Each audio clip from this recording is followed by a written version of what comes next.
Olá! Hoje nós vamos abordar o tema melhoramento visando resistência a doenças. Primeiramente, vamos revisar o conceito de doença e os tipos de resistência. Doença nós conhecemos como doenças, alterações nos processos fisiológicos da planta devido a uma irritação contínua causada por um fator biótico, que é um fitopatógeno, ou abiótico. Então, a doença que nós vamos focar, que é as doenças bióticas causadas por fitopatógenos, podem ser causadas pelos seguintes agentes causais: fungo, bactéria, vírus ou nematóide. A resistência é a capacidade da planta em dificultar, atrasar ou restringir a entrada e subsequente desenvolvimento do patógeno em seus tecidos. A resistência é um sistema multicomponente e ela envolve vários mecanismos físicos e químicos de defesa da planta. E o nível de resistência que a planta tem a determinado patógeno vai depender dos mecanismos de defesa que essa planta possui. Nós temos resistência qualitativa, que é uma característica fenotípica descontínua, onde nós temos classes resistente ou suscetível, e nós temos a resistência quantitativa, que é uma característica fenotípica contínua, onde nós temos mais classes de doença.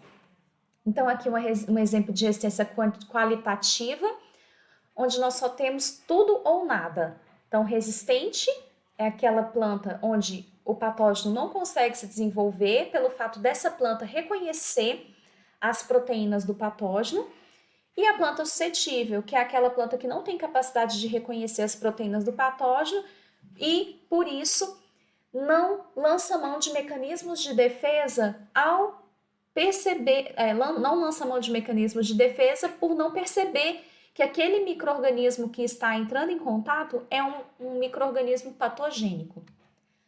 Aqui nós temos a resistência quantitativa, onde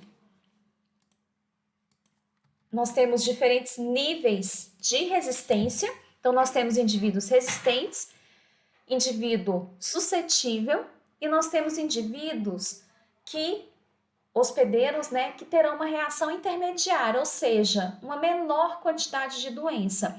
Então, quando nós temos diferentes classes de doença, classes de sintomas, diferentes classes de reação, então nós temos uma resistência do tipo quantitativa.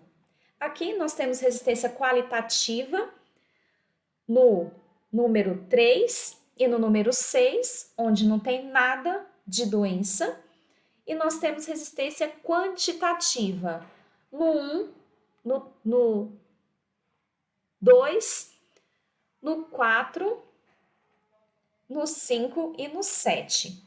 Sendo que o 4 é aquele que apresenta mais sintomas e o 7 é aquele que apresenta menos sintomas. Então, o 2, o 4, o 5 e o 7, nós temos diferentes níveis de doença. Nós temos a resistência vertical, ou a que é a qualitativa, onde nós temos tudo ou nada, ou é suscetível ou é resistente. E essa resistência ela é do tipo específica. Então, o hospedeiro a cultivar vai ser resistente a uma determinada raça do patógeno. A resistência horizontal é uma resistência do tipo inespecífica, onde aquela cultivar ela vai ter diferentes níveis de resistência a diferentes raças do patógeno. Como nós podemos começar um programa de melhoramento visando resistência a doenças? Então, vamos abordar as etapas que podem ser adotadas em um programa de melhoramento com esse objetivo. O programa de melhoramento visando resistência a doenças, ele deve começar com o screening. O screening tem como objetivo identificar fontes com genes de resistência por meio de inoculações artificiais do patógeno e também de observações do germoplasma em campo. O objetivo do screening é encontrar no banco de germoplasma acessos com resistência ao patógeno. A segunda etapa consiste no estudo de herança da resistência. Estudar a herança da resistência é determinar quantos genes governam a resistência e qual a interação alélica nesses genes. Se a resistência é monogênica, poligênica, se ela é dominante, se ela é recessiva. E a terceira etapa é a escolha do método de melhoramento e também a transferência do alelo de resistência para cultivares comerciais. E a quarta e última etapa são a adoção de estratégias para aumentar a durabilidade da resistência devido à variabilidade genética que é apresentada pelo patógeno no campo. Então, nós podemos resumir o programa de melhoramento visando resistência à doença nessas 4 etapas. Na primeira etapa, que é o screening, nós vamos trabalhar com germoplasma, tanto acessos de banco de germoplasma quanto cultivares comerciais. Nós devemos ter, então, além do germoplasma, devemos ter o patógeno. O patógeno é necessário para que aconteça a inoculação artificial do patógeno, ou então alguma área que tenha a presença do patógeno com certeza, para que nós possamos selecionar os indivíduos resistentes. A terceira etapa é a metodologia de inoculação, no caso de inoculação artificial, e avaliação da doença. A avaliação ela vai depender de metodologias já publicadas anteriormente, de modo a discriminar os indivíduos resistentes e suscetíveis. E a quarta e última etapa, que é identificar esses indivíduos. Aqui é um exemplo onde nós temos uma planta controle e uma planta inoculada. Então aqui nós podemos perceber a diferença, da planta controle e da planta inoculada, que é um exemplo de murcha de Fusarium oxysporiforme speciale Fazeli, e nós temos aqui as folhas murchas, que é o sintoma típico dessa doença, que é a murcha de Fusarium. Aqui a murcha seguida por necrose e aqui a morte da planta, necrose do ápice da planta e a esporulação do patógeno com a planta morta. Aqui nós observamos também os sintomas, a murcha e a necrose das folhas. E aqui uma planta resistente, onde não apresenta murcha. Então, a metodologia de inoculação e de avaliação, ela deve ser capaz de diferenciar os indivíduos suscetíveis dos indivíduos resistentes. Além do sintoma predominante da doença, nós precisamos observar outros sintomas secundários, como, por exemplo, a murcha é o sintoma predominante, é o sintoma principal da murcha de Fusarium. Entretanto, vocês podem observar aqui que, em comparação com a testemunha não inoculada, nós podemos observar redução da área foliar e redução do crescimento da planta que foi inoculada com o patógeno.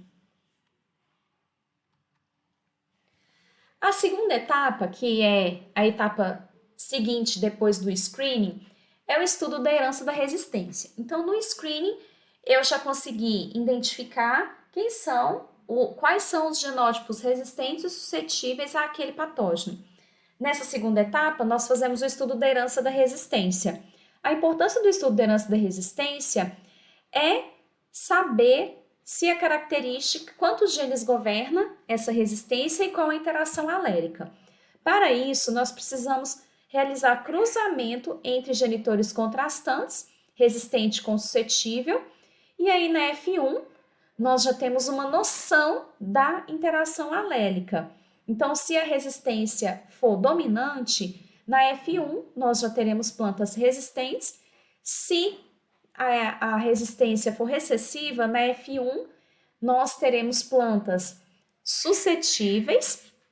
E aí, dando continuidade ao estudo, na geração F2, pelo padrão de segregação, nós vamos determinar quantos genes governam a característica e ter certeza da interação alélica. Nesse exemplo aqui, a característica é monogênica e um dos métodos, o método mais indicado para a resistência monogênica é o retrocruzamento.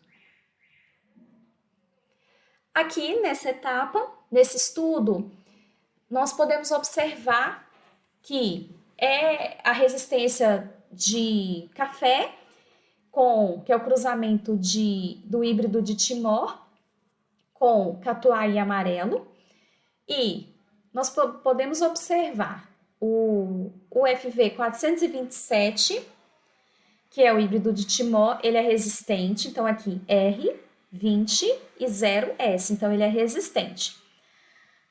Enquanto o catuai amarelo, que é o FV 2143, ele é suscetível. Então, nós podemos observar aqui 20 suscetíveis e 0 resistente. Na F1, todas as plantas foram resistentes. Então, se na F1 todas as plantas foram resistentes, então a resistência é dominante. Na F2, nós podemos observar 124 plantas resistentes e 36 suscetíveis. E com isso, pelo teste Q quadrado, os autores encontraram a proporção 3:1. 3:1 é um gene dominante para um gene dominante, ou seja, a resistência é governada por um gene dominante. E os retrocruzamentos, o resultado dos retrocruzamentos, ele confirma esse resultado, onde 1:1, um resistente para um suscetível, que é o que a gente obtém no retrocruzamento com o suscetível, e no retrocruzamento resistente nós obtemos só plantas resistentes. Aqui nós também podemos observar um outro exemplo de estudo de herança da resistência, onde nós podemos observar o cruzamento aqui entre esses genótipos. Aqui o pai 1 é o suscetível, o pai 2 é o resistente, e o cruzamento recíproco, né? Resistente com suscetível. A F1 foi suscetível em ambos os cruzamentos, no cruzamento e no recíproco. E na F2 foi encontrado um PA3. Isso significa que a resistência é recessiva. Aqui um outro trabalho, que é um trabalho da minha tese, que é a herança da resistência à murcha difusária em feijoeiro. Então, como eu tinha 7 cruzamentos, eu testei várias hipóteses, né? Então, vocês aprenderam comigo lá na genética, por exemplo, 3:1 é um gene dominante. Aqui, 43, 21, 13, 3, 9, 7, 57, 7, 13, 3 e 57, 7 são hipóteses para 2 genes ou um gene com epistasia, certo? Então, eu destaquei o primeiro cruzamento, que é entre talismã, que é resistente, e estilo, que é suscetível, onde eu obtive aqui todas as plantas do genitor talismã, aqui na barra verde, 100% delas foram resistentes e 100% das plantas de estilo, que é suscetível, aqui na legenda em vermelho, foram suscetíveis. Na F1, do cruzamento entre talismã e estilo, todas as plantas foram resistentes, que é aqui de 1 a 3. 1 a 3 é de acordo com a escala de notas, pela metodologia que foi adotada no trabalho, todas as plantas foram resistentes. E na F2, 144 por 62. E aí, fazendo o teste Q quadrado, nós observamos a segregação 3:1, confirmando que a herança da resistência em feijoeiro para murcha difusário, nesse primeiro cruzamento, é um gene com dominância completa. Após o estudo da herança, a terceira etapa é a escolha do método de melhoramento, que será a metodologia que nós vamos adotar para transferir o alelo de resistência para um cultivar comercial. Então, primeiramente, a escolha do método de melhoramento ela vai depender da natureza genética da resistência. Se a resistência é monogênica, o método mais utilizado, mais recomendado é o retrocruzamento. Se a resistência é poligênica, Em autógamas é recomendada a seleção genealógica ou seleção de famílias, o método bulk e a seleção recorrente. E em alógamas, a seleção massal, seleção de famílias e também a seleção recorrente. Nós devemos observar também qual que é o modo de reprodução do hospedeiro, se é autógama, alógama ou de propagação vegetativa, e qual o tipo de cultivar que é objetivo nessa cultura, se é linhagem, se é um híbrido, se é um clone. Isso também vai interferir na escolha do método de melhoramento. Então, aqui no retrocruzamento com o gene resistente, nós fazemos o cruzamento entre o genitor doador e o recorrente. O genitor doador, ele participa do cruzamento apenas uma vez, que é para passar o alelo de resistência. O alelo de resistência é representado por esse tracinho vermelho.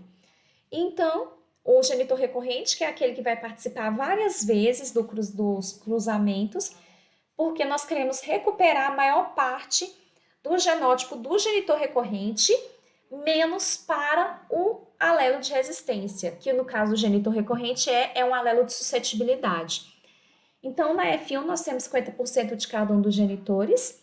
No primeiro retrocruzamento nós temos 75% do genitor recorrente.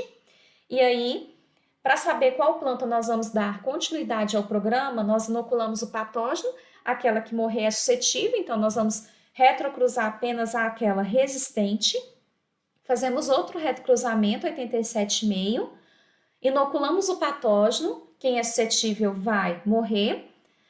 Outro retrocruzamento, quem é suscetível vai morrer. E aí, depois do terceiro retro, nós fazemos uma autofecundação para obter a F2 do retrocruzamento 3 e obter um genótipo homozigoto para o alelo de resistência. Inoculando o patógeno, nós vamos observar qual é resistente e autofecundando de novo, nós vamos conseguir diferenciar o homozigoto resistente do heterozigoto resistente. E aí nós selecionamos o homozigoto resistente. No final do programa, nós temos uma variedade similar ao parental recorrente, porém com o alelo de resistência, que é Rzão, Rzão. Caso a resistência seja recessiva, ou seja, governada por um gene recessivo, nós fazemos o cruzamento, obtemos a F1, que também tem o alelo de resistência e 50% de cada um dos genitores. Fazemos o primeiro retrocruzamento. Entretanto, ao realizar o primeiro retrocruzamento, nós vamos obter apenas genótipos suscetíveis, ou seja, Rzão traço é suscetível. Então, eu preciso realizar uma autofecundação para permitir, possibilitar o surgimento do recessivo, que é o genótipo resistente que eu quero levar para frente no meu programa de melhoramento. Então, eu faço a autofecundação e posteriormente eu faço a inoculação do patógeno.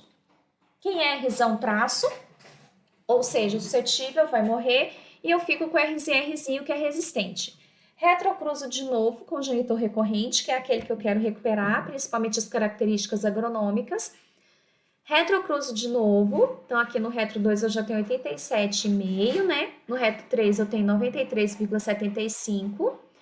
E aí aqui no retro 3 eu também preciso novamente realizar autofecundação a fim de diferenciar, de permitir que que o genótipo recessivo apareça, que é o alelo, que é o genótipo resistente, que é o Rzinho. Retrocruzo de novo, obtenho aqui o Rzão, Rzinho, heterozigoto, no RC4, e autofecundo para obter o genótipo resistente, que é o Rzinho. Inoculo o patógeno, Rzão e Rzinho vão morrer. Ao final do programa, eu tenho uma variedade similar ao parental recorrente, porém com o gene de resistência, Rzinho. No caso de resistência poligênica, o método mais recomendado é seleção recorrente, onde nós temos sucessivos ciclos de avaliação, seleção, recombinação e obtenção ou desenvolvimento de progênio. Então, nós começamos aqui ciclo 0, ciclo zero com a população base, com a obtenção ou desenvolvimento das progênies. Eu avalio as progênies, seleciono os melhores, recombino os melhores. Esses genótipos que foram recombinados, a progênie desses genótipos, elas serão conhecidas, serão chamadas de ciclo 1. Então, eu obtive essas progênies a partir da recombinação dos indivíduos superiores do ciclo anterior e vou continuar o meu programa, avaliando essas progênies, selecionando os melhores e recombinando os indivíduos superiores. Com isso, as plantas que eu obter, elas já vão constituir o próximo ciclo do programa de seleção recorrente. A quarta e última etapa é a adoção de estratégias para maior durabilidade da resistência. Então, as 4 estratégias recomendadas são multilinha ou mistura de cultivares, rotação de cultivares com diferentes genes de resistência, rotação de genes de resistência no tempo e no espaço e a piramidação. Multilinha é uma mistura de linhagens que possui possui diferentes alelos de resistência dos vários genes de resistência conhecidos. A multilinha ela proporciona uma resistência mais duradoura e maior estabilidade de produção nos diferentes ambientes de cultivo. Então, aqui uma representação das multilinhas, onde eu tenho plantas suscetíveis, aqui, e plantas resistentes. Então, aqui, nessas plantas resistentes, quando os esporos das plantas suscetíveis caírem nas plantas resistentes, novas infecções vão ser evitadas pelo fato do esporo ter caído numa planta resistente. E com isso, eu terei uma menor produção de esporos. E os esporos, que é o que nós chamamos de efeito de diluição, e os esporos liberados das plantas suscetíveis que caem nas plantas resistentes, elas são removidas do processo de epidemia, que é o efeito barreira. Então, aqui nós temos o exemplo de multilinha e aqui nós temos um exemplo de mistura de cultivares. A mistura de cultivares, nós temos aqui mistura de cultivares, né? Cada símbolo representa uma cultivar e cada cultivar ela tem um gene de resistência diferente no seu genoma. A rotação de genes de resistência, aqui é um exemplo, que é o gene A de resistência, depois foi adotado o gene B de resistência e depois o gene C. Esse é um exemplo de rotação de gene de resistência no tempo e no espaço. E aqui, todas essas estratégias, onde nós temos aqui cada símbolo representa a resistência a uma determinada raça do patógeno. Então, nós temos aqui o quadrado, o círculo, a estrela e o losango. Então, cada símbolo representa que, após a adoção dessa cultivar, outra cultivar foi adotada, depois uma terceira cultivar, depois uma quarta cultivar. Lembrando que cada cultivar tem um gene de resistência diferente ao patógeno. Nós temos aqui a rotação de genes no tempo e no espaço. Então, a cada safra é adotado uma cultivar com um gene de resistência diferente ao patógeno. Aqui, no número 1, nós temos as multilinhas ou a mistura de cultivares. E aqui, no quarto item, nós temos a piramidação. A piramidação consiste em juntar em um mesmo genótipo diferentes genes de resistência a diferentes raças de um mesmo patógeno. Então, aqui nós temos o exemplo que em uma cultivar só, nós temos o gene de resistência representado pelo círculo, pela estrela, pelo quadrado e pelo losango. Ou seja, essa cultivar, ela apresenta 4 genes de resistência ao patógeno. Até mais!